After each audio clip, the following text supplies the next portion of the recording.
Welcome to the Drew Yari Show.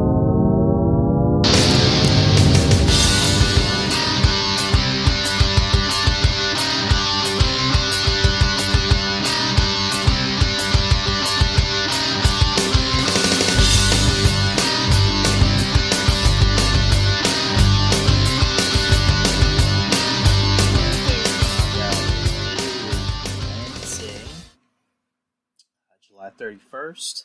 Can't believe it's the end of July already. It's about to be close to the end of summer. Like that was one quick summer. July 31st, and welcome to episode 93 of my podcast, The Drew Yari Show. Episode 93. 7 more episodes until episode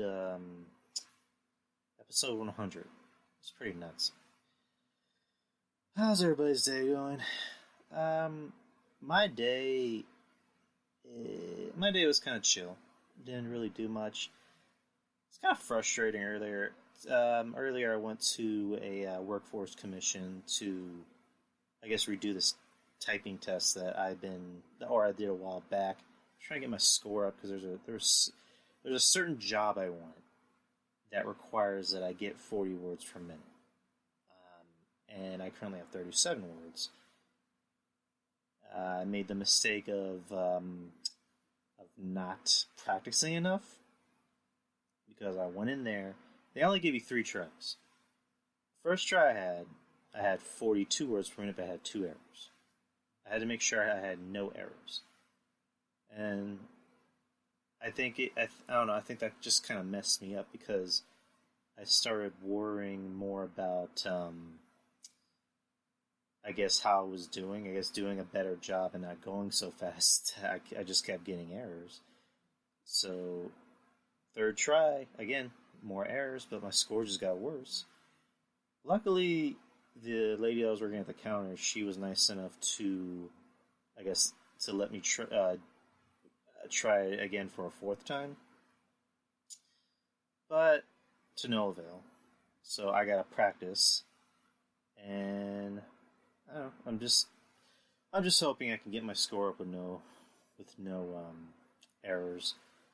I guess my whole life I haven't really been, I guess, pushing myself to type a lot faster or be better at typing without really having to rely too much on a keyboard. And over the years, I got a little lazier because all I use is a touch screen. I don't know if you guys have like Google Keyboard. It's that thing where you can just like you can just slide your finger on the keyboard and just spell a certain word or whatever. That's what I've been used to lately, and I don't use my laptop enough, only like on Showtime, which I need to get back to practicing so I can get my score up without having any errors. So, there's that, and yeah, again, didn't really do much after that. I just came home and chilled, finished The Boys, which I guess we can jump into that already. So yeah, The Boys. Anyone read the comic book? It's by Garth Ennis, who he's known for doing kind of like really weird, fucked up shit. He wrote Preacher. Never really got into the show too much. He wrote another. He did a run for the Punisher. I currently have one of them. It's it's the Punisher versus Kingpin, which I have that, which is fucking beautiful, by the way. So basically, a lot of his stuff, it deals more on like more controversial topics, like racism, drugs, rape, sexual assault, what have you. The Boys, for anyone that hadn't read the comic. Basically how it works is, what if we lived in a world where superheroes were corrupt? Where they allowed their own celebrity status to kind of mess with their head. What if they didn't care about the destruction that they caused? What if they didn't care about who got in their way? What if they only cared about themselves? At the end of the day, their image is really what really matters to them. And also, what if they were corporately owned? Like imagine, Superman owned by Doritos, or Batman owned by Cherry Coke, or just Coca-Cola in general. Like just imagine that. Basically, that's basically the plot in a nutshell. So while that's going on, you have this kind of underground group of guys who, work with the government, work with the FBI, whoever, and their goal is to keep people in line, is to keep these soups in line. What they call them, soups. They keep the soups in line. Anytime they fuck up, they're there to put them back in their place. In the comic, how they usually do it is they'll inject them with almost like some type of serum, which in the show is called Compound V. There's a lot of differences in the comic and the show. The show doesn't really show too much. It mainly focuses on the main group, which is the Seven, which is mainly supposed to be a takeoff of the Justice League. Whereas in the comic, they did talk about the Seven, but they went into more in-depth detail with all the other heroes. All the other parodies of the like Marvel or like DC heroes. On this one, they didn't really talk too much. They just mainly focus on the Seven, which I get it. I mean, in a comic, you're allowed a lot more freedom, and there's not something that's called a budget. Whereas on a TV show, you have something called a budget, so you can only bring in so many people. So they have to focus on the main group. They already got renewed for a second season, even before the first season started. So it's pretty almost certain. Season 2, they're gonna talk more about the other heroes that are in the world, which I'm interested in. So basically, how it works is the one of the main characters. His name is Huey. He's kind of like a very awkward guy. He's just seems like a regular guy you see on the street. Him and his girlfriend are talking on the street. He's holding her hand, and she is like kind of barely off the sidewalk. All of a sudden, you just see her entire body just go from like a human body to just crimson blood. And it's like literally like a cloud of blood all over Hugh's face, all over the ground, and you see a speedster, who in the show is known as A-Train. He was so fast, he not only like ran into her, but he ran through her, and there was a line where he was saying, I could taste her molars. Like, that's how hard I ran into her. So he runs away. Of course, A-Train has to do the whole I'm sorry for what I did, but he didn't really, give two shits about it. Again, going back to what I said, it's a world where heroes, they don't have to really face any trouble, because all the heroes in the world are owned by the same company, which the plot thickens later on in the show. You'll find out how all these heroes connect to the same company, which is known as VOT. It's kind of like, how do you think of it? I guess it's kind of similar to WWE. WWE wants to own, like, all the indie wrestling in the world. They want to buy every single independent wrestler, put them on NXT. I guess it's kind of similar to that. WWE wants to be the only, WWE wants NXT to be known as the place for the indie darlings. So there's that. Yeah, so Hugh's girl's dead, and A-Train gets on TV and does a little apology tour because the company's forcing him to. And he's saying it was an accident. She was in the middle of the street, and he was like, "No, she wasn't. She was like barely off the sidewalk. She had like 1 foot off the sidewalk, and that's literally it." So a representative of the company comes over and tells Huey, you have to sign this NDA. You can go to court, but you won't win.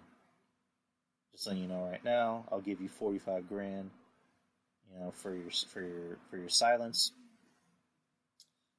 So basically, in other words, yeah, your girlfriend's dead, but the way we see it, she got in the way and she didn't want to get off the street, and she got in our hero's way. So there's that. While it's going on, the Seven get a new hero, whose name is Starlight. Her power is she can basically just blind people. Like she can control energy and electricity around her. She can control light around her, and she can also blind people with it. So she comes into the Seven after auditioning, and in the comic, what happens is she's propositioned by Homelander, who's basically Superman. He's Superman. There is no basically. He is Superman, or a take of Superman. And they're talking, and he says, if you want to be in the Seven, you got to do one thing, and then he drops his trousers, and basically just says, "Suck my dick." In the comic, it's him. It's the whole other Seven. Minus I can't say her name. Her name is I think her name is Mauve. She's supposed to be a takeoff of Wonder Woman.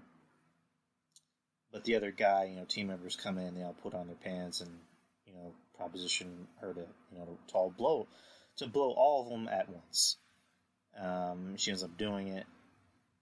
I just read something right now that with the whole Me Too movement and Harvey Weinstein, that they just decided to have her blow the Aquaman dude, the Deep, that's his name. So it would have been fucking nuts if it was the whole team. Like, that would have been nuts. But because of I guess what happened in Me Too, it's like, yeah, we're gonna take out 3 other dicks. We're just gonna have her suck 1 dick. Which I don't know. It just for her to be coerced into just blowing one guy, it didn't really make sense. In this show, they're trying to, I guess, humanize Homelander, whereas in the comic he's a filthy piece of shit. I mean, in the show he's still a piece of shit, but they try to, I guess, humanize him a lot more, which I guess made sense. So she ends up blowing Deep, and she's thrown up in the restroom, and then Mauve gives her tissue and says, wipe that off your face, don't let him see you like that. How he coerced her into blowing him was basically saying, because they're having a nice conversation, and she said out loud, I used to have a crush on when I was a kid, and she turns around, he already has his pants off, and he's playing with himself, and she she tries to, I guess, what's the word? She gets in his face and she's like, "Don't ever try and touch me again. Get the fuck away from me. Fuck you." And he says, "Whoa! First of all, I'm kind of a big deal around here. I'm Homelander's number 2. I can tell him that you tried to attack me, and I'll have you off this team. And back to Iowa. So all you gotta do is just blow me for 3 minutes." And she ends up doing it. Later on, she gets back in his face and says, "First of all, I asked around. You're the fucking joke of this team. You're the dude that talks to fish. You're not number 2. You're nobody. And if you ever try to get in my face again, I'll fucking melt your eyes off your face." So her whole thing is, she actually wants to be a hero. What she doesn't know how, Vought works is, when she goes in, she has, crime analytics people tell her, "Well, we know how the crime works in certain parts of the city. We know what goes on in this side of town. We know what goes on this side of town." And she has a handler. She has a PR person that, is by her side to make sure she doesn't fuck up or do anything wrong, in the eyes of the company. There's a scene where she sees a girl that's about to get raped, that looks like she's getting raped. And she ends up, beating up her 2 attackers, and somebody films it. So her PR person's like, "What the fuck? What'd you do?" And she's like, "Well, this girl's about to get raped." She's like, "Well, I didn't see a girl in the film, in the YouTube video." So, shit. Go away. Let's go. kidding me? There's a random bug on my fucking laptop. Anyways, so our PR person was like, oh, yeah, maybe that did happen, but people are going to see the video and just assume you just went off the cuff and decided to attack people for no reason. So she got reined in. But, because of what happened in the video, her numbers went up. She was trending on YouTube. Or not trending on YouTube, she was trending on Twitter. And, women, see her as a feminist hero, I guess you want to call it. And so that works. What else? Yeah, so going back to Huey. Huey is working in a store. He works at like a Circuit City Radio Shack type place. And in comes Billy Butcher, who is played by Carl Urban. And, he coerces him. Hey, what's going on, Sasha? He, kind of talks him into joining his crusade against Soups. He, says, if you knew half of the shit, these fuckers are up to, it's pretty fucking diabolical. Yeah, Sasha, I'm just giving a review on The Boys. I don't know if you saw it or not, or I don't know if you're interested in seeing it. But, yeah, I'm just giving out spoilers just to let you know. So, Carl Urban, coerces him into joining his crusade. The first person they recruit is a guy named Frenchie, who, is kind of like the, not the nutty.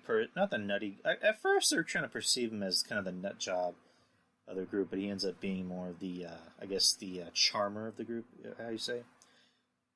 And they end up capturing one of the heroes, because what happens is, what's it called? Billy, tells, Huey, I got a job for you.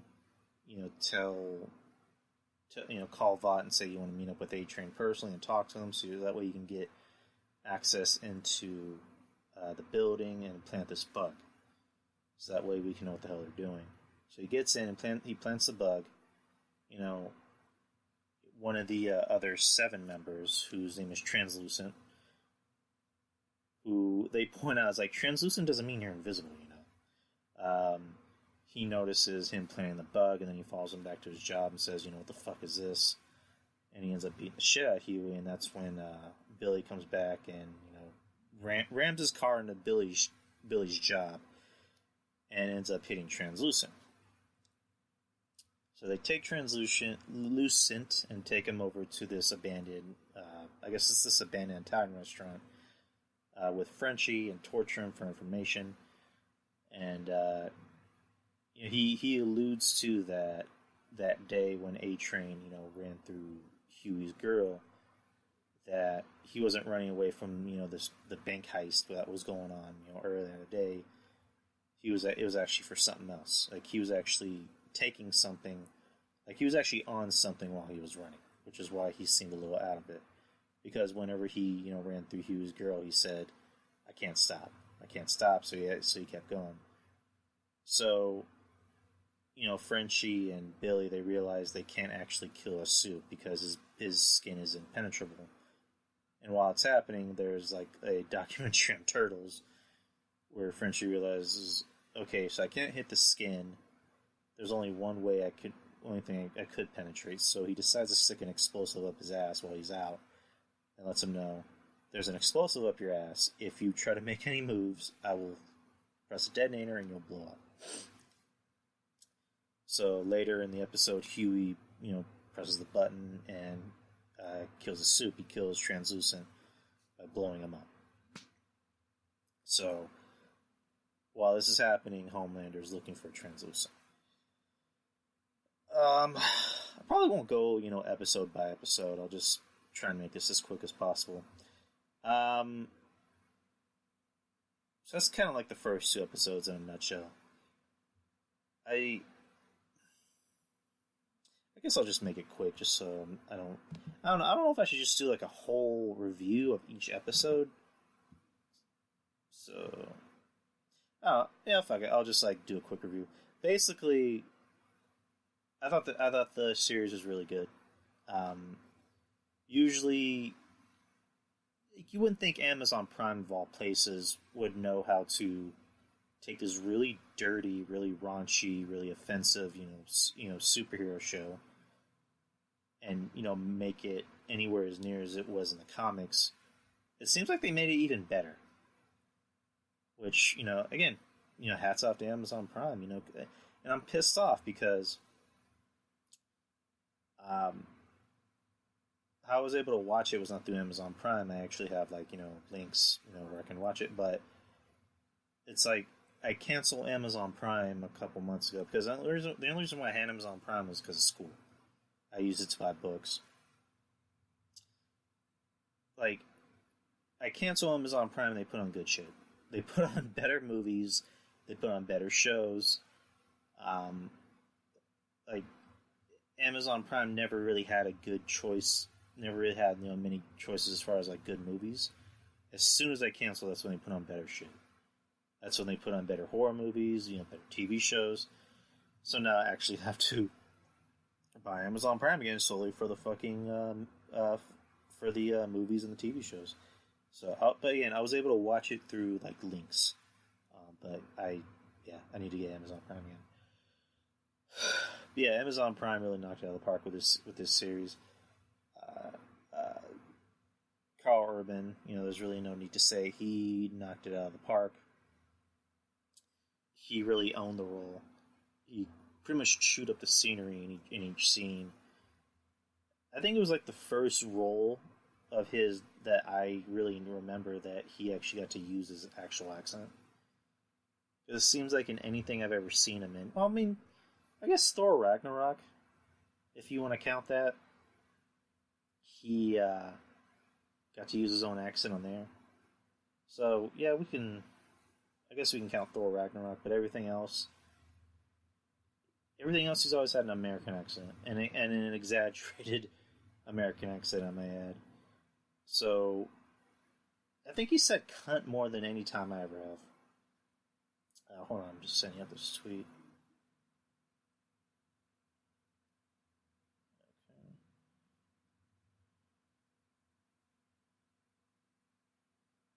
Okay. Yeah, he said cunt more than I have. I mean, I know, for, Brits is like, like the word cunt is almost like, saying hi. It's like the equivalent of saying hi or hello or how's your morning. But damn, he said it more than I did. And it was awesome. Yeah, he did a great job. The actor who played Homelander, I thought he did an amazing job. I thought he was a scene stealer. The guy was just a very smarmy, arrogant, pompous piece of shit. And he still kind of made you like him in some aspects. Because again, they try to humanize him. I guess to cut to spoilers, the superheroes on the show, they aren't born superheroes. It's not like they aren't born superheroes and they don't end up magically getting their powers. It's not like, Spider-Man, he was bitten by a radioactive spider and becomes Spider-Man. Or the Flash, Barry Allen, he ends up being struck by lightning while he's working with the chemicals in his lab. No, they were all literally born human beings as children, but this company, called Vought decided to distribute this, Compound V to every single hospital in the country, and decided to inject them with this Compound V to give them, different types of powers. I guess depending on their body and their frame, they were all given, certain types of powers. They all assume that they were born that way. I guess technically they were, but whenever they came out of their, their mom's, hoo-ha, they weren't born with powers. They were still regular human beings, and then they were injected with these powers. So, with Homelander, it was different because he was a baby born in a lab. He doesn't remember who his parents were. There was an episode where they tried to make him more relatable to America and to the military, where again they give him the whole Superman background. He grew up on a farm. He played baseball. He had a mom and dad. Yada yada yada. And he's like, an email along. He's like, it's kind of disheartening where you have to pretend that you grew up with parents that you don't remember. The only thing you remember is that your name was John, and that's really about it. He remembers growing up in a lab, and that's it. And then they end up giving him, the powers that he has, where he's basically he's Superman. He's the most powerful hero in the world. So there's that. I didn't really care for Huey. If that makes, I know he's like one of the main characters, but I just didn't care for him. I was more interested in Butcher's story. It seemed like Huey's story, was kind of being dragged along with the whole series. It was kind of being forced. Starlight I thought was okay. I thought she came off a little bit more likable than Huey. That's just my opinion. And then the other members of the group, Mother's Milk. His character is that he works at a detention center for kids, and he ends up getting pulled back in. He seemed a lot more likely. He seemed like out of everyone, he was like maybe the most sane one out of the group. Because he was a tough motherfucker, but at the same time, he just wanted to live a normal life. A lot of the boys just want to live a normal life. Like, he was married and he had a kid that he wanted to do right by, and then Billy comes in and drags him back into this old life. Frenchie, again, wanted to just live a normal life. And then the other member of the group called the Female, where they found her in this underground, subway station, I guess. This underground lair where it looked like she was a victim. But as soon as they let her out, you hear people say, no, don't let her back in. And she just goes ape shit and starts attacking everybody and starts tearing off their face. And then before she can get to the last guy in the room, the guy blows his head off. They end up finding her story, through a former soup, named Mesmer, who can read people's minds. He can not only read people's minds, he can read their past. He's played by Harry Joel Osment.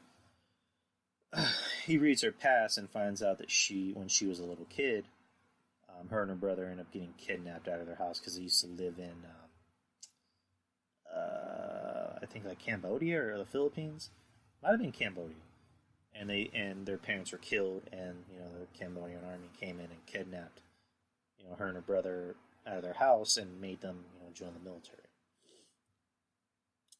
And then I don't remember how she ended up getting shipped off into America. She ended up being sent to America and tested with Compound V, which is how she has these powers, and she has healing factor too.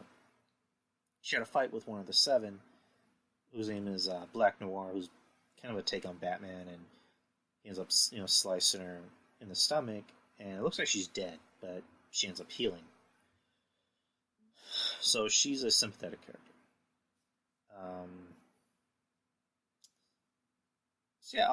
Basically, again, Carl Urban and the actor who played, Homelander, were the best parts of the show. Huey, I wasn't a fan of. Starlight, I thought was okay. I don't know what the fuck they were doing with Deep. They just made him a weirdo. He ended up getting kicked off the team and sent to Sandusky, Ohio, and he ends up, I guess, getting sexually assaulted by a fan who sticks her hands in his gills while she's playing with her pussy. And I'm just like, oh, like that was too much for me to watch. And I've seen a lot worse than that, and that was too much for me to watch. Who else? And so basically, the big problem with Billy and the superheroes is that his wife, his wife, he believes was raped by Homelander because what happened? So what in his head, he doesn't know that she's dead. He doesn't know if she's dead or alive. He just knows that she, left a long time ago.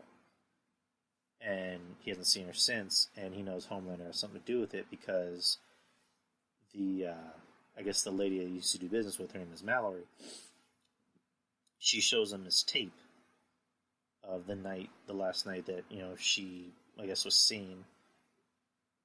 And she's like, it shows her going into a room with Homelander. And then when she comes out, she's a little discombobulated, her clothes are ripped off. And he believes that he sexually assaulted her. According to Homelander, he came on to her and then, he's like, ooh, she was good. She was good. She was good in the sack. And, come to find out, she ended up getting pregnant. The story that the doctor that was in charge of giving Homelander his powers, that he tells is that she got pregnant and she died during birth because she literally gave birth to a monster who crawled out of her stomach and he died within seconds.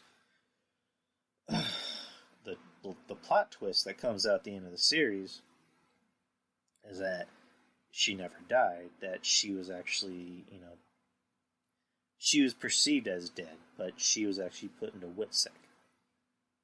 And this happened 8 years ago, so the child she had with Homelander is alive and well. He's an alive baby boy. He ends up taking Billy to visit her. Again, Billy doesn't know that she's dead. He doesn't know what the hell happened to her. And he ends up seeing her, and you see an 8-year-old boy, who clearly looks like Homelander. And, has laser eyes like him. Or heat vision, whatever you want to call it. And he says, I'm your dad. That's how the series ends, pretty much. Again, overall, great series. I highly recommend it. You don't really have to be a fan of superheroes. I think even if you don't like superheroes, you might even like this, because this is like kind of a stab at superheroes. Because I've been saying for a while, I don't think superheroes could exist in our society because there's too many dishonest people. There's too many people I don't think are noble enough to really take on that responsibility of having these powers and protecting our Earth. There's just too many shitty people. It's kind of like with Captain America. I don't think anyone is noble enough to be Captain America. There's not one person who can be a Steve Rogers. I mean, yeah. Just I'm just gonna say right now, there's not even a Steve Rogers, let alone a Captain America. You have to be Steve Rogers in order to be Captain America, and there's nobody that is that noble. I don't think there's anyone in the military who's that noble. Because Captain America loved his country, and then he ended up getting, stabbed in the back because he thought he realized his country was doing shit behind his back that he didn't like it.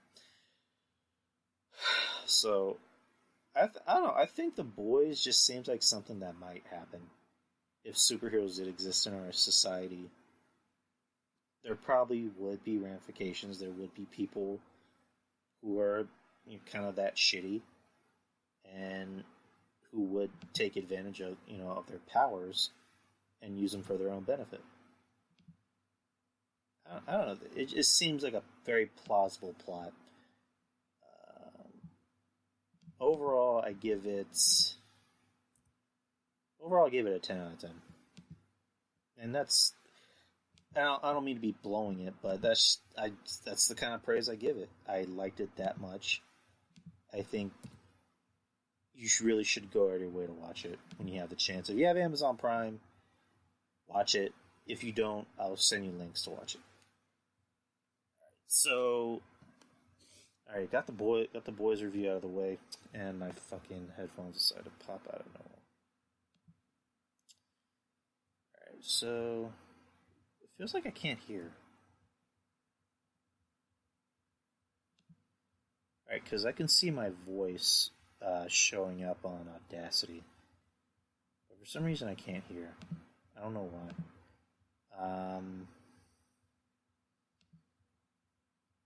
Usually I can hear noise when I click on something. Ah, shit. What the hell? How did that happen? Alright. How the hell did that happen? The audio settings were down on Discord. All right, Sasha, how am I coming through?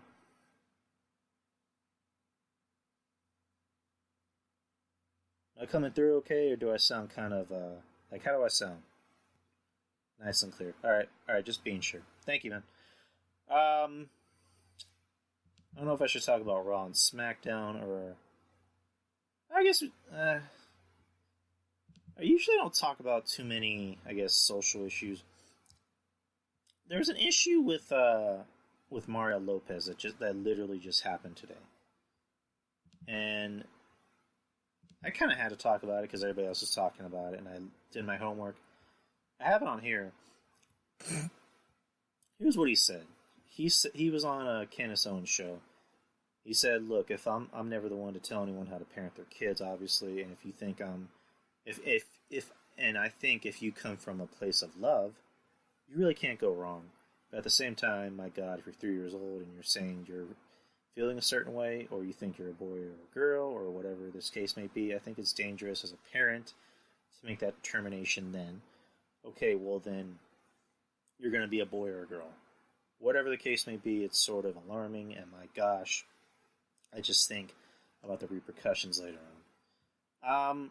I don't really think anything he said was that really inflammatory or that offensive or bad. I don't. I mean, he's kind of right. Like, when we were 3 years old or 5 years old, like, did we say we want to be something? I mean, how many kids as 5 years old said, I want to be an astronaut? Or or I'm going to run around the backyard and bark like a dog. I think I'm a dog, or I think I'm a dinosaur. As kids, we're always going to flip flop how we feel about certain things. So, I don't think what Mario Lopez said was that big of a deal. I don't think people should be like, get ready to crucify the guy and try to end his career. I mean, he didn't say anything inflammatory, anything homophobic, or anything offensive. He's speaking as a parent that, if your child says, I identify as a certain gender, you as a parent should not say, okay, you're this gender from now on. Like as a parent, and I don't have kids, so I can't really tell parents how to feel. But as a parent, you're gonna say, okay, that's nice. Like that's always gonna be the parent answer. That's nice, dear. With my parents, I always said some pretty crazy shit like, I want to be a wrestler when I grow up. I want to do A, B, C, and D when I grow up. I think I'm this I think I'm this and that. Their response was always, okay, dear, that's nice. Like, don't... I just think people are blowing it out of proportion. I think, and I don't mean to be putting on my tinfoil hat, but Hollywood has a lot bigger issues going on at the moment than what one of the stars of Saved by the Bell has to say about raising kids. Hollywood has issues with child grooming and pedophilia, but let's focus on what this man has to say about children, about how to raise kids, or how he feels kids should be raised. There was literally an article that I saw the other day that just made me want to throw up in my mouth, where it was about, I forget the name of the website, but they named their sexiest stars of television or in Hollywood, and Millie Bobby Brown was on that list. Millie Bobby Brown, a 13-year-old girl, is considered sexy. Like, what the fuck? Like, how gross can you get? Like, there's seriously...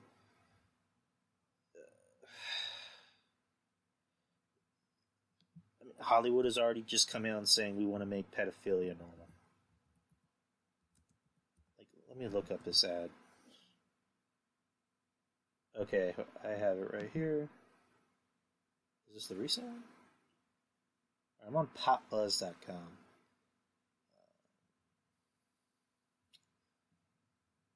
Wait, is this old news or is this new news? So am I just now finding out about this?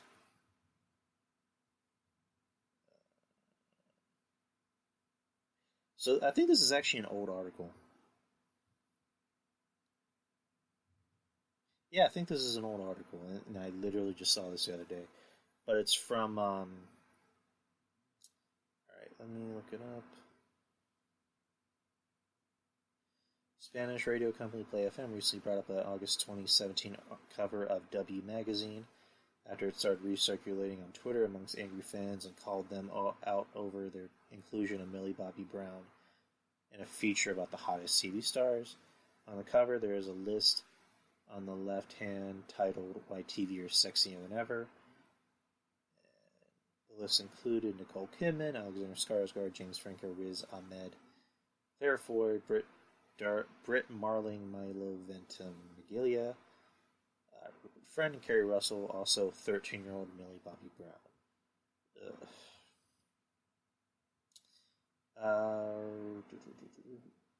Magazine's online gallery titled 11 actors who prove TV has never been hotter. If we're talking about hot in the sense that her career is in fuego and she's one of the most sought after actors on there, yes, Millie is a hot ticket right now, but to include her in a list with grown adults who are clearly because of sex appeal, yeah, that's just fucking gross. That's just fucking gross. Like, W magazine. Okay, what the fuck is W magazine? Sounds... Never heard of it.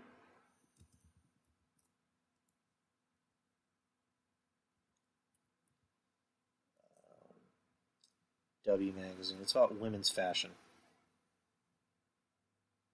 American Fashion magazine, published in the Condé Nast print online. So where the hell is it from? Where does it originate from? Is it like from America, or is it from overseas?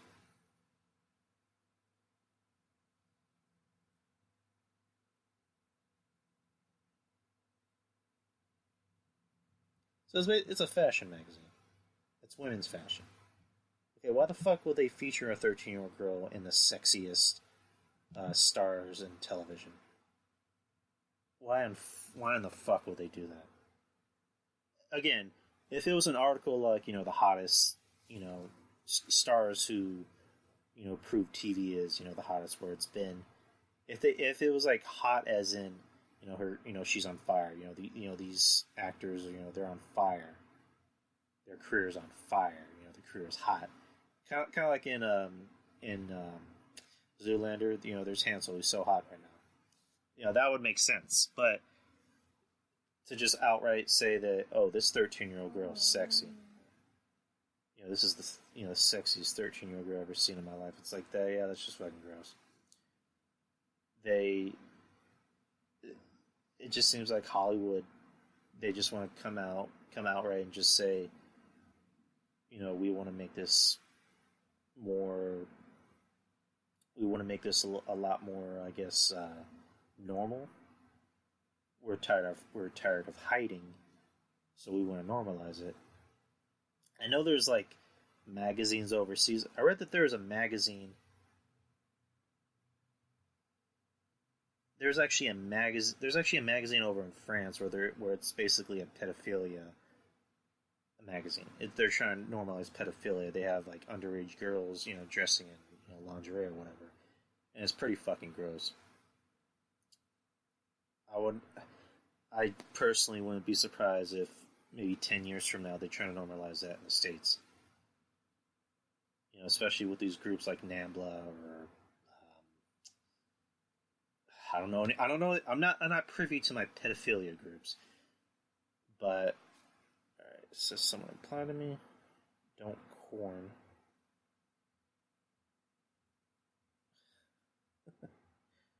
Okay, I just read this in that segment.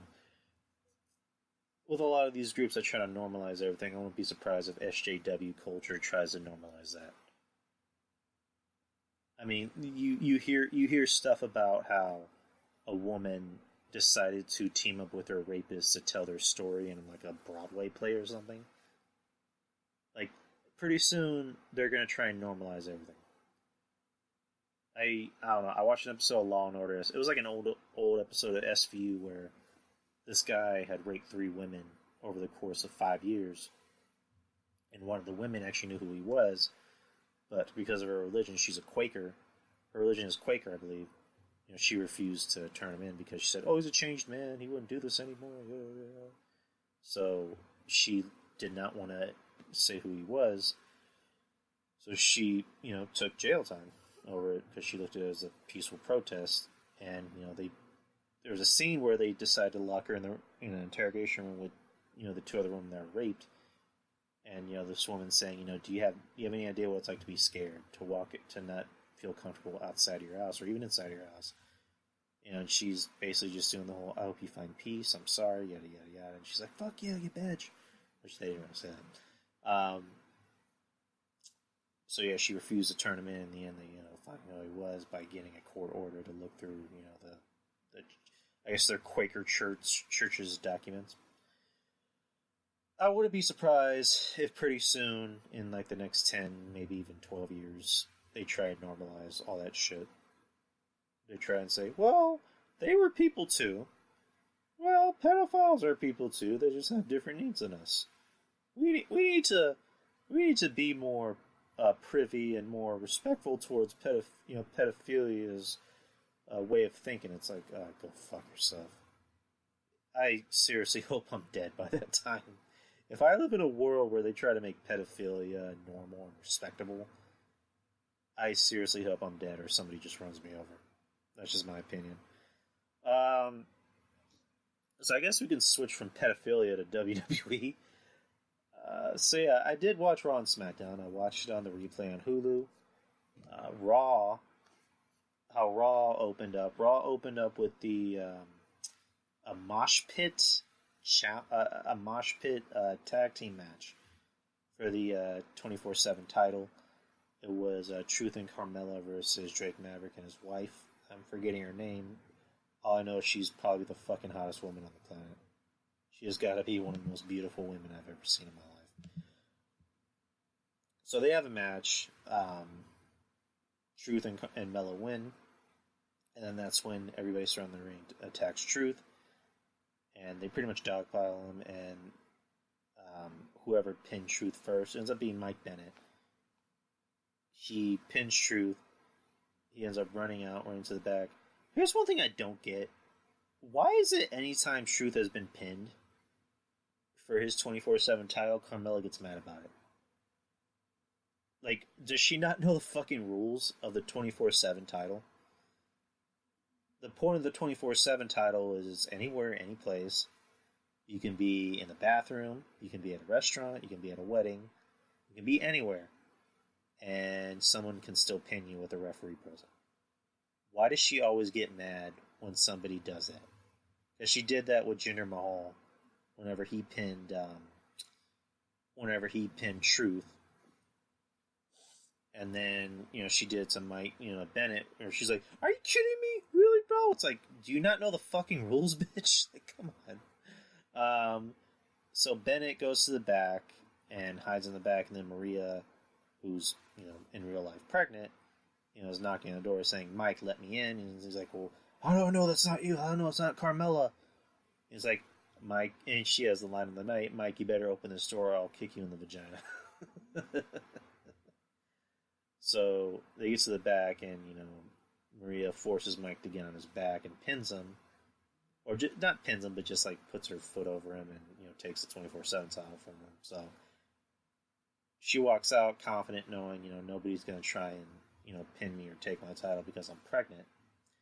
And she's like, saying, by the way, my Lopez class is Thursday, so I'm going to be on my back, so if anyone wants to come over and pin me, you're more than welcome. Basically, everyone's like, I'm not going to go after a pregnant chick. That'd be pretty fucking cool if they filmed a segment where she's at a Lopez class and somebody comes over and just fucking pins her. That would be pretty fucking cool. I hope that this doesn't last as long as it should. Because, yeah, she's a 24/7 champion, but she's also pregnant. So I would think that, somebody like Stephanie McMahon or Triple H, steps in and is like, yeah, here's the thing. You can't be pregnant and be a champion. Because eventually you have to defend it. So I'm going to have to strip you of that title. Hopefully it lasts shorter than it should. Hopefully it's not like it lasts an entire month or 2 months. Hopefully, you know, maybe at SummerSlam or the week after, somebody steps in and just tells her, yeah, you can't be pregnant and be a champion. So I'm going to have to take that title off of you. So hopefully they do something like that. Something a little bit more realistic. What else happened on Raw? I'm trying to remember because I watched it real quick.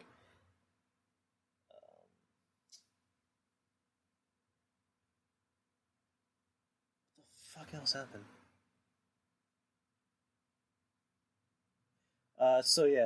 Triple threat tag team match for the Raw Tag Team Championships.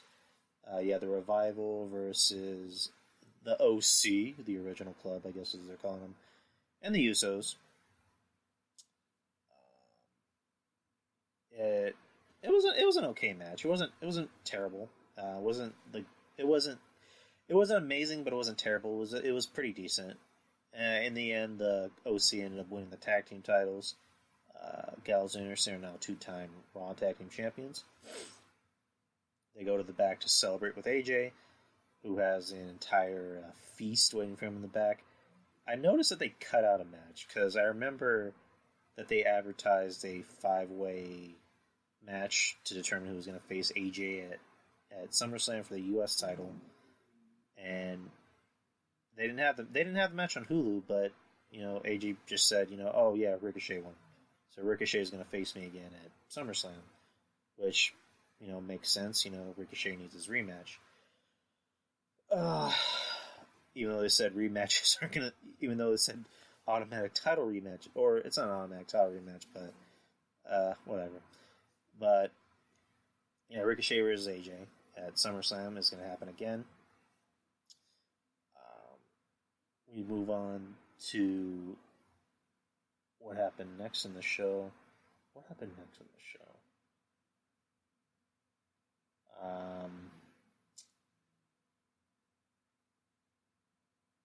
Trying to remember. Should have taken notes. What happened next? I think it was. Oh yeah, it was Becky versus somebody. Yeah, Sasha, help me out. I'm having a brain fart right now. Becky versus Alexa. Oh yeah, that. Yeah, I had to skip through that. All right. Alexa Bliss, cute girl, very pretty, nice ass. I don't want to ever see her wrestle ever again. I have no interest. I don't really care. And as far as Becky goes, I don't care. I love Becky, but she's getting more of a tepid reaction each night. As the weeks go on, her reaction is starting to sully down. Mark Henry kind of came under fire where he pointed out with Becky that he doesn't like he just doesn't buy her as this badass because at first what got Becky over was that she was an underdog. And then each week she just started acting like this kind of fake, 80s movies, fake bad guy, where she looks like she's chewing gum, but she doesn't have gum. She doesn't even have gum in her mouth, but it looks like she's chewing, and she's going around picking fights with people, but they're not even fighting her back. I don't know. And I love Becky. I really do love Becky, but I don't know, I don't buy her in this role as this, wannabe, renegade tough guy in a leather jacket, riding on a motorcycle, chewing gum, even though they don't even have gum. I don't buy it. I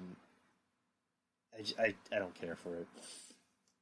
I mean, I'm glad that they decided to, I guess, keep her away from Seth, because that whole relationship that they try to force on people was just cringe. I don't know how they act in real life, but how it came off on TV was they came off more as like more like friends rather than an actual couple. It was cringe.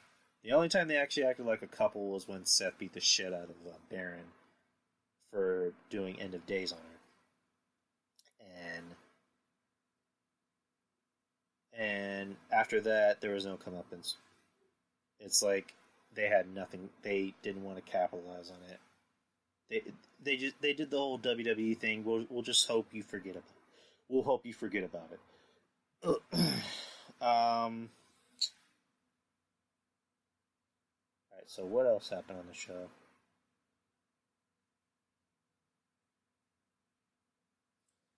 What else happened on the show?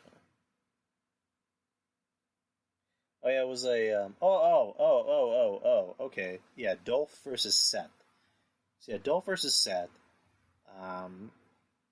We, I guess they want to make Dolph a thing again. But yeah, Dolph versus Seth ended with Brock coming out and beating the shit out of Seth. Just owning him, raping him, making him his prison bitch.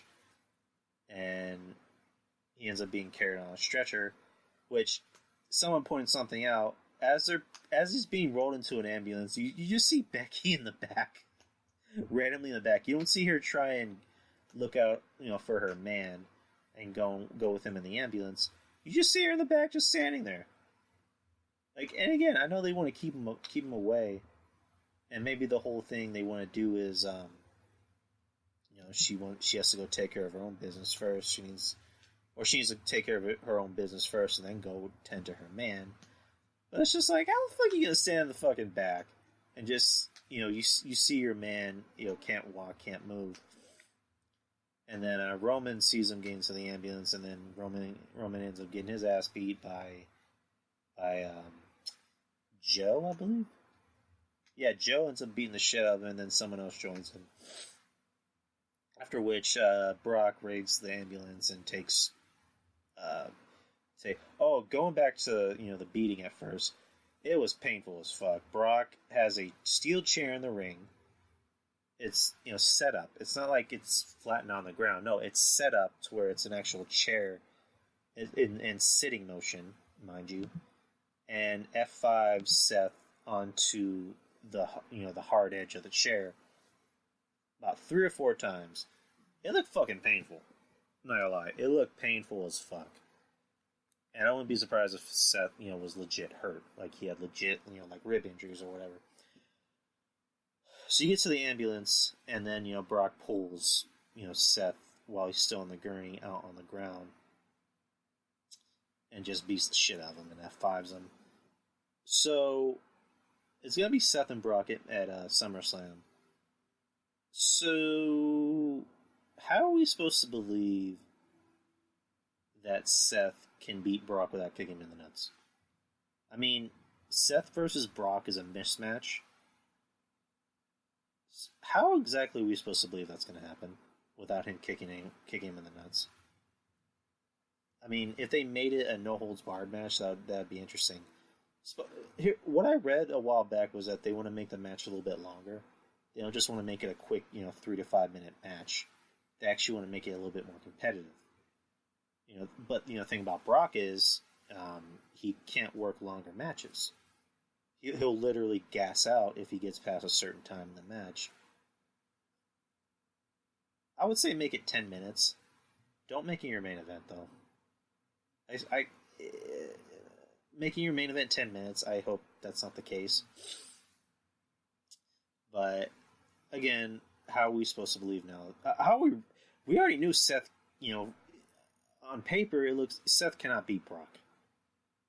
Yeah, wrestling is fake, we know that, but it's just like it all comes down to realism. Does anyone honestly believe a slim, 6-pack, guy who does CrossFit can beat a giant big motherfucker like Brock Lesnar in an actual fight? That's why they have always protected Brock, because it's all about the look. It's all about who can actually beat Brock in an actual fight. Who can beat Brock in the middle of the ring and have it look legit. I mean, Goldberg was one of them because Goldberg, looked like he could take on Brock in an actual fight. Braun should have been one of those guys because Braun looks like he could have taken, Brock in an actual fight. But for whatever reason, they don't want to pull the trigger on Braun. Supposedly, Braun, has the same problem with Brock, or has the same problem as Brock. He gets gassed out too. He can't work, these, 15 to 20-minute matches. He has to work short matches. It's not like a situation with The Undertaker where Undertaker was a big guy and he can go out there and work these longer matches. Or a Big Show. He can go out there and work longer matches. Braun is not... He's not those guys. So, yes. All I know is Brock is winning at SummerSlam. He's walking out with that belt.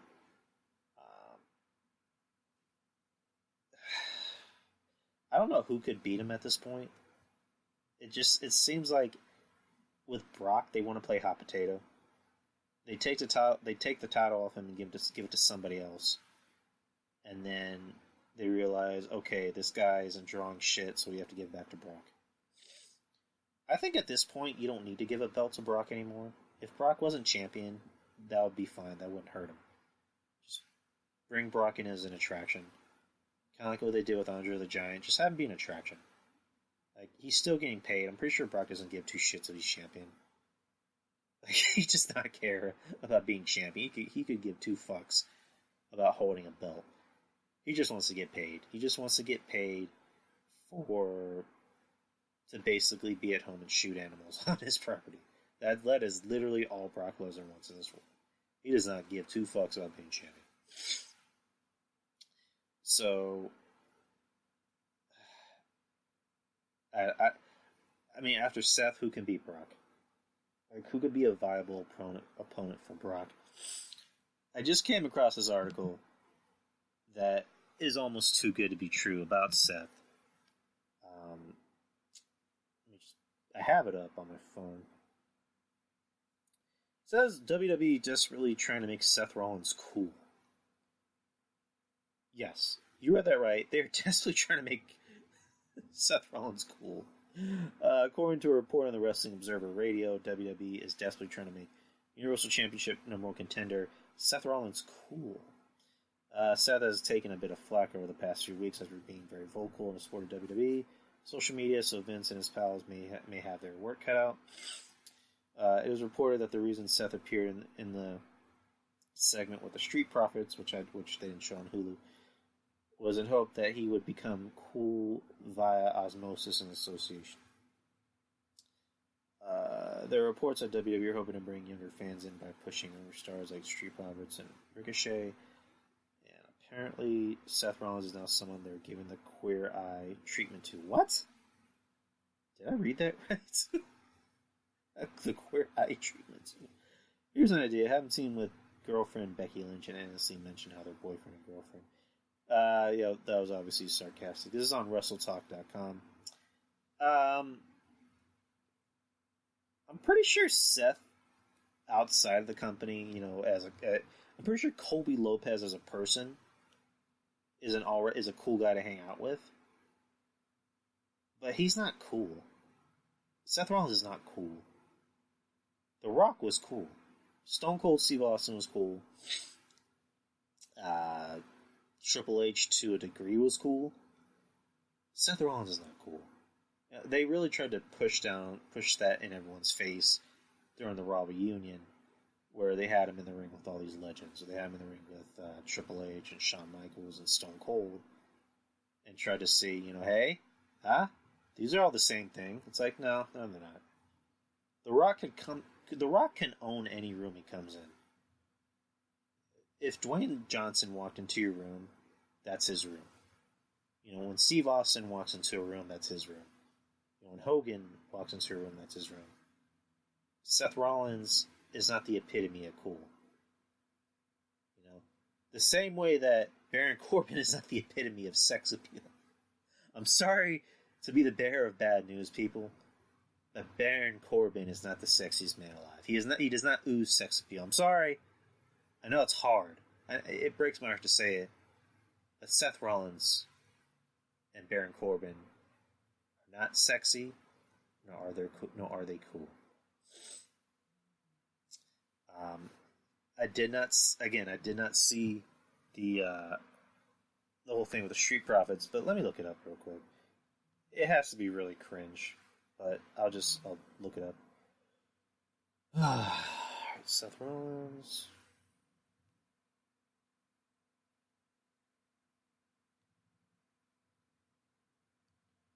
Alright, so they already have it up. Let's look it up. Oh my god, you don't give a shit about this movie. Inspired by a true story. Oh, boy! Yeah. Hey, homies. Happiness. Oh, yeah. What's up, man? No. Make it late. Okay. But it's about you tonight. You got the championship mentality. Oh, yeah. Always, man. Oh, yeah. I mean, yo, we already know Dolph Ziggler got a little smoke coming his way after what he did to HBK. Yeah, Littles didn't understand. Hey, yo, in the locker room behind you, fam. Thank you. I appreciate that. And we know once you go out there, you're going to make Sean proud, fam. And burn! Hey, whoa. Hey, I like you guys. That's right. Yeah, that's true. That's true. Our bad. What? If you're gonna do it, put some steak on it, because I'm about to go out there and burn it down! Let's go!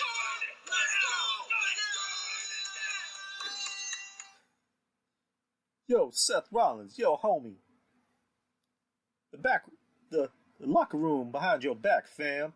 Yo, Street Profits. I don't know this street urban slang that you guys are up to, but thanks home skillets. Thanks home fries. Oh man, that was bad. That was bad. That's Seth Rollins. That's the coolest man in WWE. That's the man that they're trying to. That's the next Dwayne "The Rock" Johnson. I was just talking to someone following Twitter. His name is DJ PDB, Captain Cold, and he put out that 90s slang and 90s insults were kind of shitty. And when you think about it, I mean, he's right. So is that going to be Seth Rollins? Is Seth Rollins going to come out the next week and tell Brock Lesnar, "Hey Brock, home skillet, you're not all that in a bag of chips"?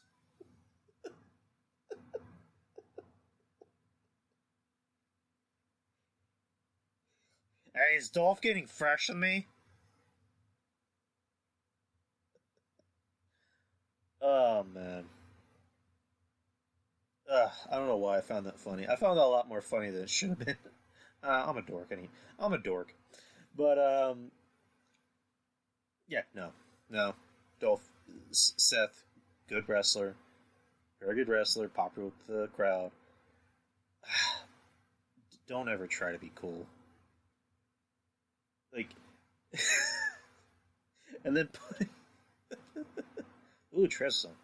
And then putting him with the fucking Street Profits. Like, is that supposed to raise Seth's black audience or something? Like, how does... I don't get what they're trying to do. It kind of reminds me of an episode of Family Guy where they're talking about how Disney tries to appease to the black audience, and they just show a clip from a movie going, "You to KEWL? No, you to KEWL." Wow, Disney really gets us. Is that going to be Seth? Is that going to be Seth's audience? Like, is Seth going to come out and be like, "Yo, homies, so check this. You got to put some stank on it." Oh, man. This is... Ugh. Hey, what's going on, Trez? Alright.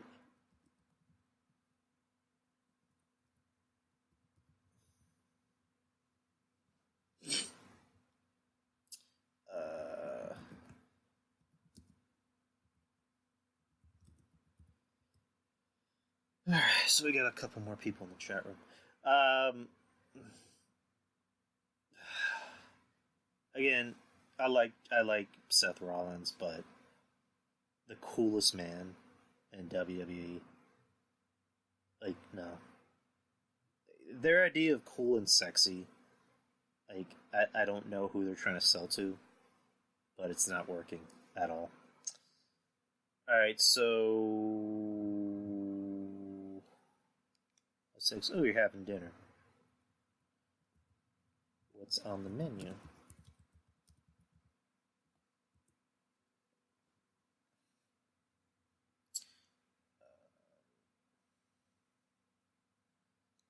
I kind of got sidetracked because I was just talking about Seth Rollins, and now I'm talking to Tress at the same time.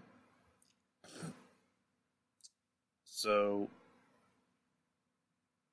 fuck. Now I got sidetracked. What the fuck? Now I'm thinking about food. Tress just talked about dinner. Now I'm thinking about dinner. Alright, so yeah, that was Raw. Well, the show closed with a Samoan summit. Actually, you know, Sasha, what did you think about that whole thing with Seth? And the whole thing about them trying to make him the coolest man in WWE? Like, what's your whole take on that?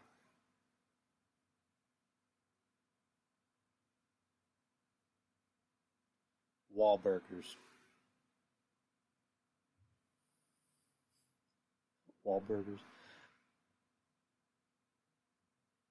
Oh, he was answering what's on the menu. Never mind. But, alright.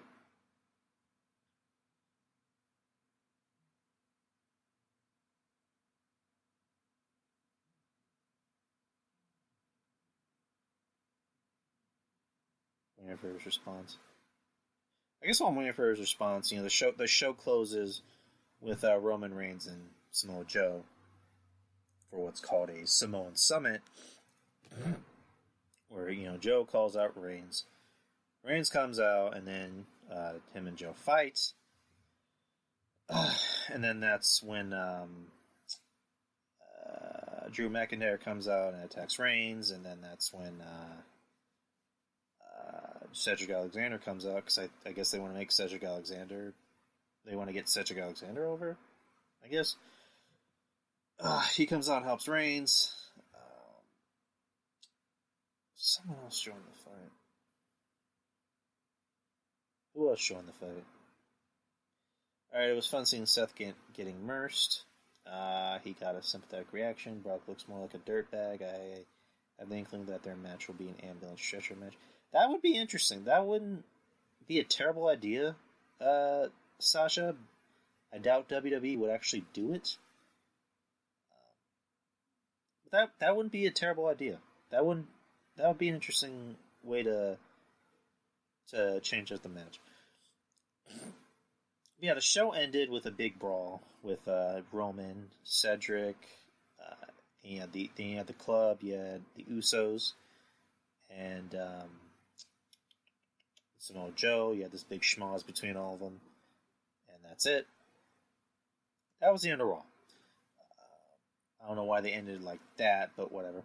So SmackDown. SmackDown starts with a video message from Shane McMahon saying, you know, I can't be there. I can't be at SmackDown because A, B, C, and D. And my life coach told me, you know, yada yada yada. Kevin Owens comes out, opens the show, you know, saying, you know, oh my god, you know, Shane McMahon's not here. You know, how will we survive? Drew McIntyre comes out and challenges him to the match. They have a nice little back and forth. It wasn't a bad match. It was actually a pretty good match. Owens goes over clean, which I was surprised, because usually when they try to get guys over, they'll try and fuck with them. Because I was expecting maybe like a fuck finish here. But no, Kevin Owens went over clean on Drew McIntyre, which, you know, they were trying to make Drew McIntyre a thing lately, but I guess, you know, the Drew McIntyre push is done, because they want to make Kevin Owens, you know, the next Steve Austin. They want to make him Stone Cold Owens. So he ends up cutting a promo after the match. Wait, did he? I just fucking watched it today. How the fuck am I forgetting shit? Yeah, he wins with a stunner over Drew McIntyre. What happened after that? We have Finn Balor versus Dolph Ziggler. Dolph Ziggler wins by distraction after Bray Wyatt came on the screen. The Fiend, Bray Wyatt, I may add. So it's going to be Finn Balor versus Bray at SummerSlam. Bray's going to be the Fiend, which they need to come up with a better name, because that just sounds kind of pervy for whatever reason. And then Finn's not going to be the Demon. Because the talk is that I think Finn's either hurt or he's going to go on his honeymoon. Or I think it might even be both. So here's how I'm thinking this is going to play out. And we're not going to do reaction. We're not going to do predictions until next week because SummerSlam's not until next week. But here's how I think the match might play out. Is obviously Bray's going to go over, and it's either going to happen on Raw or SmackDown, where he on the pay-per-view, or Raw or SmackDown, where he's going to beat the shit out of Finn and basically leave him for dead. For him to do that, he has to do something really kind of fucked up to where it looks like Finn's not going to come back. To where it looks like that. Like almost on like the NWO running an ambulance or running a big rig into the Rock's ambulance. Like do something to where it looks like Finn legit is not going to come back. Like don't just like beat him with a steel chair. No, like do something. Like beat the shit out of him to where when he comes back the next time, he is the Demon. He's not even Finn anymore. He's the Demon. Like you permanently woke up the Demon. That to me, that sounds like a Mania match. Like, keep Finn up for the rest of the year. Let him enjoy his time with his new wife. To which basically Finn deserves it. Finn's been working nonstop since he came back, so he deserves some time off. Like, give him the rest of the year off. Have him return at the Royal Rumble. Have him be a surprise entrant, and then he goes after Bray, and then that's when you can set up Bray versus Finn at Mania. But have it be the Fiend versus the Demon Finn Balor. Have that be your Mania match. Like that's a way you can really sell that match. Have it be a street fight. Have those two go out there and just beat the shit out of each other. That's the way you can make that match work. So what's next? So they had King's Court with Jerry the King Lawler because SmackDown was in Tennessee. And they brought out Trish Stratus. They asked her about, are you going to have one more match? A, B, C, and D. And then Charlotte comes out, which I'm just like, didn't they announce this match already? Like, did they officially announce this match before SmackDown? Because I remember last week, I was even saying, wait, this is going to be a match? Like, I literally, didn't know about it until last week. So then on SmackDown, they decided to do the whole, oh, well, I don't know who my last opponent's going to be, yada, yada, yada.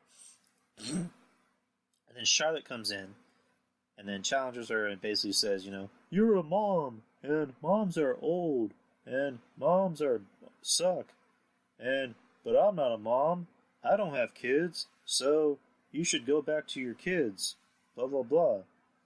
And then Trish does the whole, oh yeah? Well, you're a bitch.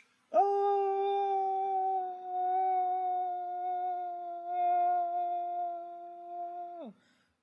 That's pretty much the promo right there. So yeah, they made it official SummerSlam. It's going to be Trish versus Charlotte. I don't know how that match is going to work out because I haven't seen Trish wrestle in a match since the Evolution pay-per-view. I mean, she wasn't bad in the ring, But she hasn't had a singles match in a long time. That's the thing. She hasn't had a singles match since her retirement match in 06 at Unforgiven. I mean, I would imagine Trish would be pretty good in the ring, because the story about Trish is that when she first came in, she was basically just a tits and ass model, and and ironically, she was in a group called TNA, where she was just there to be eye candy. And over time, she wanted to get better in the ring. She didn't just want to be known as that hot girl that was with Trish or with Tess and Albert. She actually wanted to be good in the ring. So she actually, had Fit Family Trainer and put her through hell, and she, 6-7 title reigns later, she's now a Hall of Famer. So good for her. I wouldn't think Trish would come back to do a singles match if she knew she wasn't ready. I mean, it kind of seems like a mismatch, because Charlotte is fucking tall as hell. I mean, I have a feeling it'll be a good match. Trish looks in amazing shape. She looks a lot better than she did when she was here, in the past. She looks fucking gorgeous. I'm not even gonna front. I've always had a thing for Trish Stratus. I still have a thing for her now. She is fucking gorgeous. She looks better than most of the bitches in the back. Like, I'll just say that. So that's going to be a match at SummerSlam. Again, we'll get into predictions next week. Hopefully Trez can come back next week so we can do hopefully we can do predictions with Trez next week. That'll be fun. What else happened on the show? Promo with Randy Orton. Randy Orton, it was actually not a bad promo. Randy Orton just basically kind of reiterated everything he said last week. I'm the top guy. By 2009, I was already an Intercontinental Champion. I was a WWE Champion. I was a Royal Rumble winner. I made it for WrestleMania, and then Kofi comes in.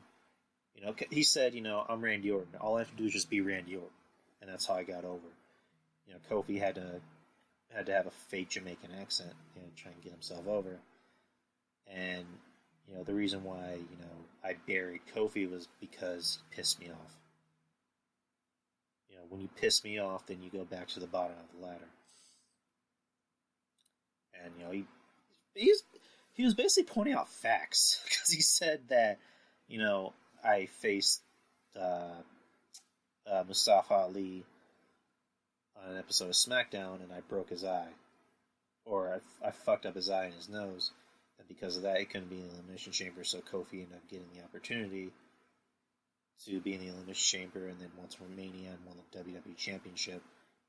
And so basically, Kofi's title reign is because of me. And what I'm more pissed off about is I never got a thank you.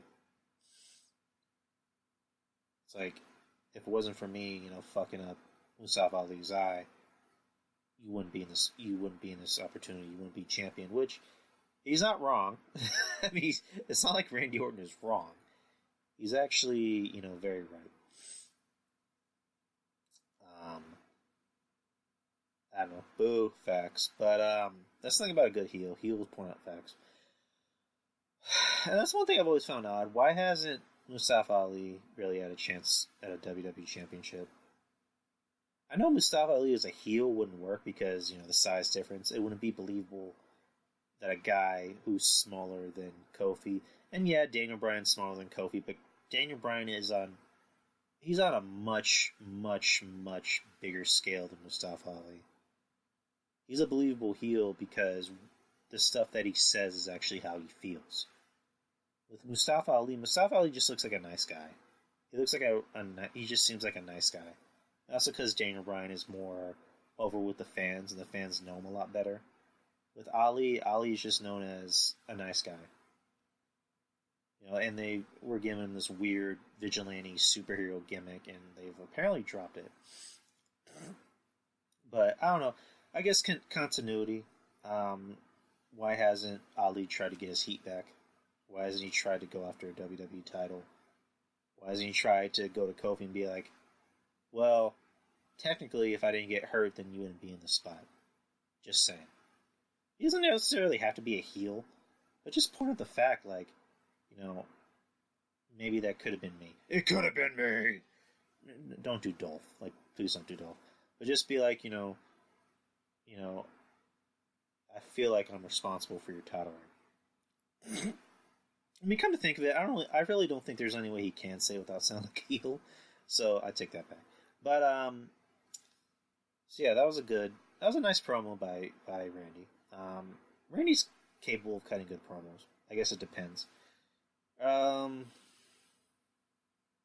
else happened on the show? The main event match ended up being the New Day versus the OC. Actually, no, that wasn't the main event. It was Kofi versus AJ, and pretty fun match. Ended with Kofi pinning AJ clean, which again, it's surprising to see something like that. Not a bad match. Earlier in the night, talking about trying to put people over and then not putting them over. You had Bayley and Ember Moon versus Alexa and Nikki Cross, which ends with Alexa getting the pin over Ember Moon, who they're supposed to put over in her match with Bayley at SummerSlam next week, but you have her getting pinned by Alexa Bliss, which makes no sense. And then I read an article earlier that supposedly Vince doesn't like Ember Moon. Like, he personally doesn't like her. And when Vince doesn't like you or your gimmick, or just either or even both, then that's usually the kiss of death for your career. But yeah, like, you're trying to put this girl over because she has a big match going for SummerSlam next week, and you decide to have her get pinned clean by Alexa Bliss. I don't know. I don't understand the logic behind it. And then after the match, Bayley does her move on Ember Moon. So yeah, going to the ending of SmackDown. Holy fuck! So Roman Reigns is walking to the back to be interviewed, and they're saying, Roman's about to announce his SummerSlam opponent. As he's walking, you see all this supplies, all these boxes, fall down on Roman. And it does like 4, 5, or 6 camera angles. It's almost like watching a bad novella. And I've seen better novellas than this fucking shit. So it falls on Roman, and he doesn't have a fucking cut or scratch on him. They're not selling that he's hurt. And he just gets up and walks away. It doesn't even seem like he's fazed by it. He's just walking away, and EMT's like, "We gotta check on you. I'm fine. We gotta check on you. I'm fine. We gotta check on you. I'm fine." And that's it. That's the end of fucking SmackDown. That's how they decided to end SmackDown. They don't do it in the middle of the show. They decided to do it at the end of the show so they can take away Kofi's heat. Kofi just had a good match against AJ, and he pinned him clean. But they decided to have this shit. That was just bad. That was WCW in 2000 bad. That's how bad it was. It didn't help. It also didn't help that they just had Roman walk away clean from it and not sell the fact that he's possibly hurt. Like, why? Are they trying to make him Super Roman again? It's like, every now and then, even John Cena would sell shit like that. But they're having Roman not sell the fact that all this heavy equipment just fell on him. And it looks like my mic is cutting out. I can tell by the icon. That was just bad. I don't think that did Roman any favors. That certainly didn't do whoever's opponent at SummerSlam, any favors. Has anyone even really heard about who his opponent's going to be at SummerSlam? I think somebody said Daniel Bryan. And my mic is cutting off. Fuck. Let me try and fix that real quick.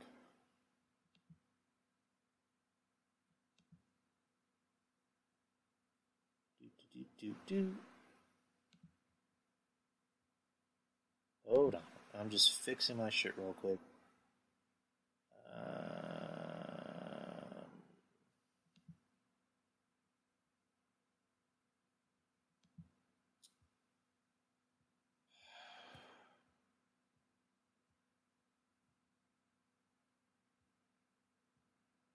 Alright, so how do I mess with the connectivity?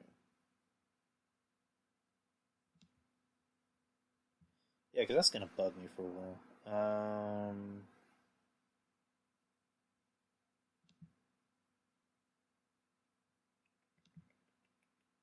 I guess I can't really find anything.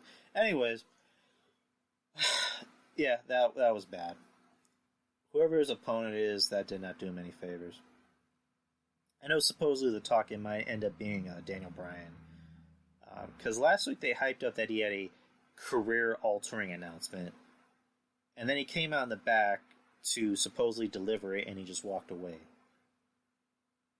So it might just be Daniel Bryan versus Roman, which won't be bad. Because, I don't know, or it might or might not be, because Daniel Bryan can get legit heel heat, but the people actually like Daniel Bryan. So, this is not going to look good for Roman.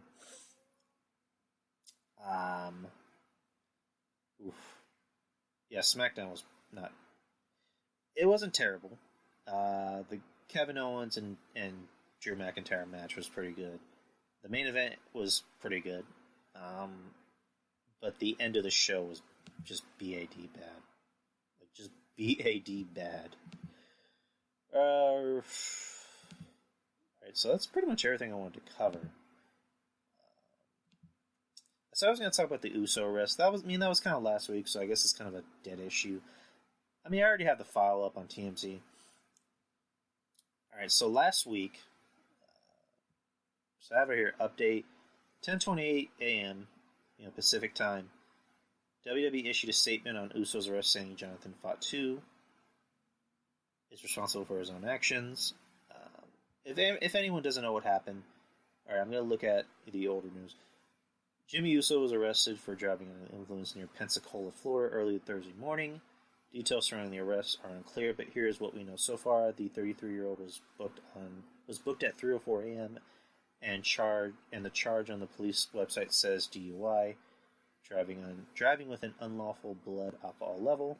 Unclear what cops say about Uso's BAC was at the time of the arrest. We're working on it. Jonathan Fatu, so behind bars. His bond was $1,000. Uso's history with the law. Back in February, Jimmy was arrested after allegedly getting into a drunken dispute with cops in Detroit. They claimed Jimmy squared up as if he was going to fight the police. He was arrested on disorderly conduct. And alright, so going back to the update. 7:52 a.m. PT.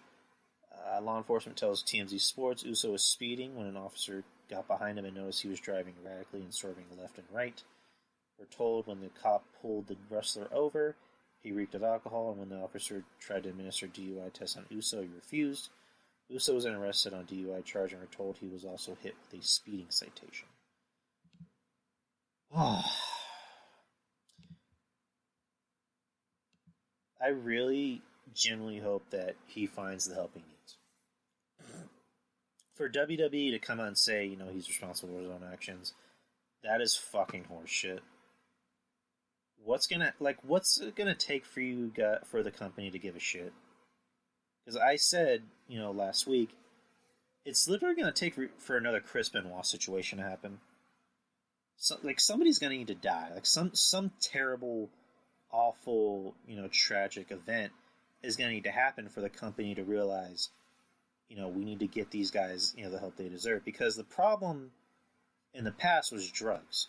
That was the little problem with the old Chris Benoit thing, was you found out that a lot of these guys were taking steroids, growth enhancement, drugs. Now the problem is alcohol. Or at least with Jimmy Uso. There's still an underlying problem with a lot of these guys, for all we know, they're still doing drugs. The whole Paige situation, it was very clear she was doing drugs, and for whatever reason, she refuses to admit that she did anything. And I can clearly see my mic cutting out. With Jimmy Uso, he needs help. He needs to take time off. He needs to take a sabbatical. If that means, having Jay do something like maybe being an announcer, maybe, being a singles guy for a bit. or maybe taking some time off to help his brother out, so be it. This guy needs help. It's kind of like with Kurt Angle. Kurt Angle almost killed somebody. When he was in TNA, he was always getting in trouble. And to quote Don Tony, it finally took Kurt being put in front of a judge that didn't care that he was famous. That's what it's going to take for Jimmy to finally get the help he needs. He needs to hit rock bottom. He needs to be put in front of a judge that doesn't care that he's famous. He needs help. He needs to go to rehab. I don't know what Jimmy's home life is. I don't know what's going on with him and Naomi. I don't want to assume.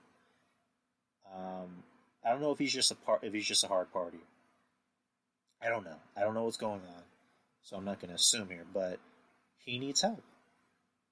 And unfortunately, I don't want to think like this, but like I said, it's going to take something big for the WWE to put their foot down, which I don't know why they haven't done it already. I don't know why they didn't do it in the first place, because if you guys remember, when he had his first DUI, literally like days later, him and his brother won the tag titles. Which is just like, okay, so you guys get in trouble, you guys, get arrested, and you're rewarded for it. Similar, situation with this. He gets arrested for a DUI, and he gets put into a number one contender match for the... or no, not a number one contender match, but he gets put into a championship match. And they just act like nothing happened. Like, why doesn't Vince want to put his foot down and do something about these fucking guys? Like, it's one thing with Uso, who's, he got a second DUI this year. And then you have other shit like with Paige, earlier, a couple years ago, where she was, openly trashing the company and doing drugs. And, she has you go on fucking Pornhub, she has an entire playlist, dedicated to her. That's Paige. Like, you can literally find all of her sex tapes on Pornhub. You have other people like Naomi who whine and complain, that she's not put into a bigger spotlight, and then she's given her own entrance at Mania. You have other people do the same shit. It's just, I don't know what's going on in the company. I don't know what happened to Vince. I don't know why Vince just can't put his foot down and just tell these people, well, you know what, if you're going to be like this, smell you later. Send Uso to rehab. You apparently have the most prestigious rehab in wrestling. Scott Hall knows all about it. Why not send Uso there? If these people are complaining about how bad it is in the company or why they're not given opportunities, why not just say, you know what, you're right, goodbye, you're fired. This company refuses to fire people. Vince refuses to fire anyone because he sees that as bad press. Which, at any job, if you complain about how mistreated you are in the company, or how little you're getting paid, or if you get fucking DUIs, you know what's going to happen? You're either going to get suspended or fired. Trying to think of a good example. At one of my old jobs, I made the dumb mistake of going on the company's Facebook page and making a criticism about something that we were supposed to do for Halloween. Because we were having Halloween at our job, and we were supposed to wear, I guess, a certain costume for Halloween, almost like a uniform. Basically, wear a certain uniform for Halloween. I made the genius idea of going on the company's Facebook page and criticizing them for it. And literally the very next day, my managers came up to me and said, "Yeah, nobody cares about your opinion. Like, don't do stupid shit like that. You're gonna have to just go along with it."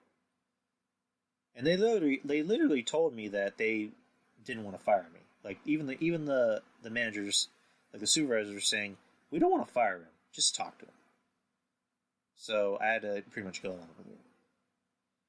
In any company, you cannot trash your company on social media, because they'll find out about it and they'll either talk to you, suspend you, or fire you. You know, in the fucking military. The military has very strict laws about that shit. You know, an ex of mine, she posted something on MySpace. Yeah, MySpace. This is how far back it was. She posted something on MySpace that she shouldn't have. And within minutes, within hours, her sergeant was already talking to her about it, letting her know, yeah, don't post that kind of shit on your social media. It makes you look bad, and in return, it makes us look bad. So be careful what you post. With the WWE, it just seems like people can just say what they want to get away with it. Not only get away with it, but be rewarded for it. You know, bad behavior is rewarded. You know, again, Paige, I don't know what she has over the company, but she still has a job. You know, she just had a movie about her life, and she still has a job somehow. You know, I'm almost convinced that she's sleeping with somebody higher up, because this girl should have been axed a long time ago.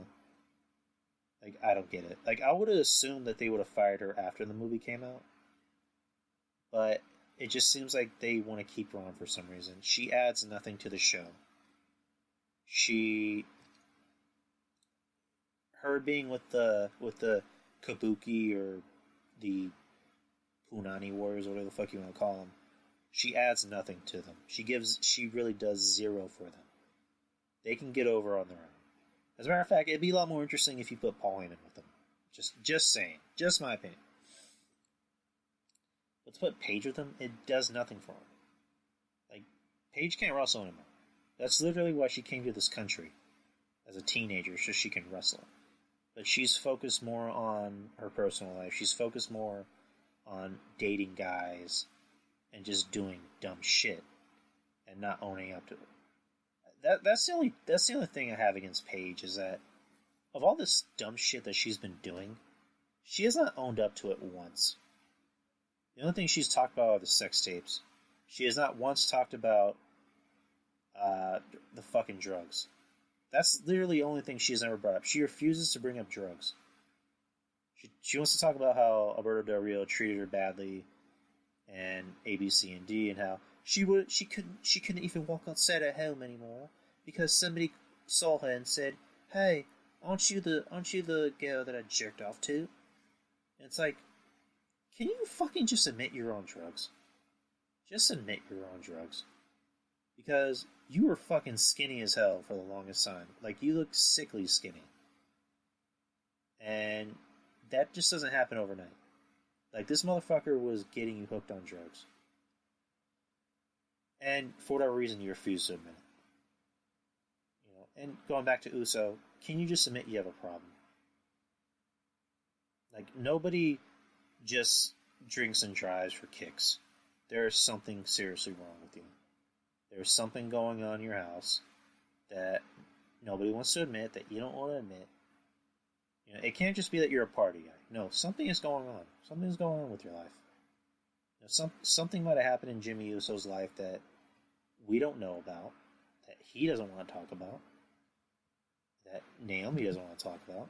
But eventually, someone's going to need to fucking talk about it. Because, again, we're going to have another Chris Benoit situation for the company to really put their foot down and go, okay, something needs to happen. You know, since Chris Benoit, we haven't had a wrestler die on the company's watch. You know, they've went out of their way to make sure it doesn't happen, but it looks like we're getting another situation like that. I don't mean to end the show on a downer, but it's just, I see this and it just makes me sick. This is like Jimmy Uso, he's in a popular tag team with his brother. You know, they're over. You know, he's married to a beautiful woman. He has a great job where he's getting paid 6 figures each year. And he just basically wants to throw it away. He wants to throw it away by being an idiot. And, you know, if he doesn't take care of his problems soon, eventually he's going to be jobless and he might end up killing somebody. He might end up killing somebody or himself, or both. I don't know. I just hope he gets the help he needs.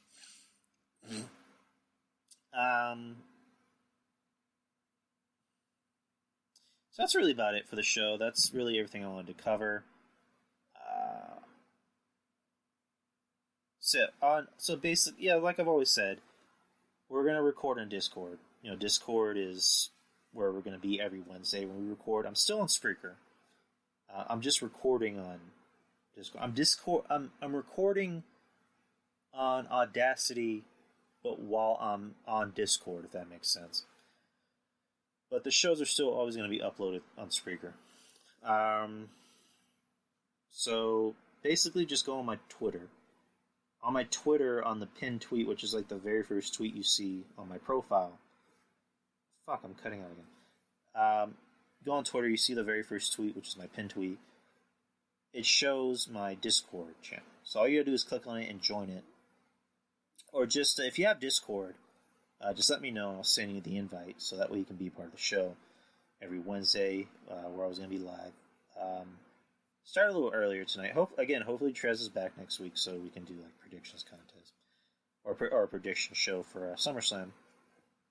But Discord every Wednesday and upload it to Spreaker later on in the night. So as far as like where you can find the show, Spreaker as usual, and then everywhere else, anywhere else podcasts are found, like Google Play, iTunes, Spotify, Podbean. You can also find me on YouTube, which is where I have a reaction channel where I react to videos, which I haven't been doing that lately, but I need to get back on that sooner rather than later. I know I say that a lot. Shoutouts to Wrestling Soup, Anthony Missionary Thomas, John Draper, and Joe Numbers. I almost call him Joe Rogan for some reason. Joe Numbers. Go on their Patreon for just $5. You get everything. You get all type of cool shit like original shows. DTKC Patreon, same thing, $5. I think they have a deal where you can pay $2. You can get all their shows. Like you can catch our friend Trez on Dark Chronicles with Kev. Shout out to Trez. Hope she's feeling well. Excuse me. Texas Podcast Massacre. If you're a horror fan, these guys will fill that need in your life. Fuck, I'm burping a lot. Tyler the Trademark. You can follow the Trademark Show on Spreaker. He's joined the Spreaker family as well. Tyler's a good friend of the show. He also has a Discord channel you might want to follow. Peter Position with Peter, a good friend of mine. You can find that podcast on Spotify. Julian from the Wrestling Court. You can also find him on Spotify. He's also live every Thursdays on Mixler before Wrestling Soup. B-Show Brian. B-Show Brian doesn't. It's not the B-Show Brian show anymore. Because he did his last show a couple weeks ago, and from what I understand, I think he's going to do a horror podcast. If I'm not mistaken. That's just what I understand. Architect Podcast with Derek and Irving. I had him on the show not too long ago where we reviewed Endgame. So check that out. That episode's still up. And also check their podcast out. Their podcast is really good. Is that it? I think that's it. Yep, that's pretty much everybody I got to cover. If I'm forgetting names, I'm sorry. Basically, thank you to everyone who supports the show. Thanks to everyone who retweets, who likes, who plays, who downloads. Thanks to everyone who makes the show a success. And again, we'll be back next week. Hopefully Trez is back on the show so we can do SummerSlam predictions and also TakeOver predictions. So anyways, I will see you guys next week. Or if something comes up. But more than likely, I'll see you guys next week. Take care. Peace.